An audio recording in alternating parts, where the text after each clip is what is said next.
শিব পূজা শ্রাবণের অবশ্য কৃত্য। আপনারা পাষাণ নির্মিত শিবের পূজা করতে পারেন, ঘরে থাকা শিবের পূজা করতে পারেন, মন্দিরে গিয়ে শিবের পূজা করতে পারেন, স্বয়ম্ভুলিঙ্গে করতে পারেন। কিন্তু সর্বশ্রেষ্ঠ শিব পূজা কি?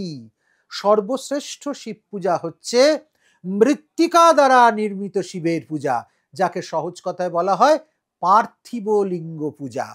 লিঙ্গার্চন তন্ত্রে পরিষ্কার বলা আছে, তীর্থোমৃৎস্নানং সমাহৃত্য নির্মায় লিঙ্গমদ্ভুতম।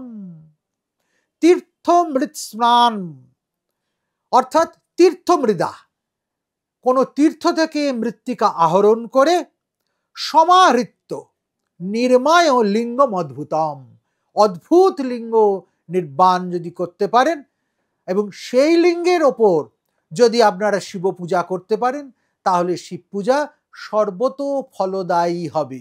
তবে হ্যাঁ, মনে রাখবেন, শিবের লিঙ্গ নির্মাণ কিন্তু আপনাকে বাম হাতে করতে হবে। বাঁ হাতের এই 5টা আঙ্গুল দিয়ে ওই শিব লিঙ্গ নির্মাণ করতে হবে। যদি সেইভাবে আমরা করে তীর্থ মৃত্তিকার দ্বারা শিবলিঙ্গ নির্মাণ করে পূজা করতে পারি, তাহলে নিশ্চিতভাবে আমরা আমাদের কামনা অনুযায়ী ফল প্রাপ্ত হব। অতএব প্রত্যেকে তীর্থ মৃত্তিকা আহরণ করুন এবং তার দ্বারা শিব পূজা করুন। কলিতে গঙ্গার চেয়ে বড় তীর্থ আর কিছু হয় না। অতএব গঙ্গা মৃত্তিকা এক্ষেত্রে অত্যন্ত প্রশস্ত।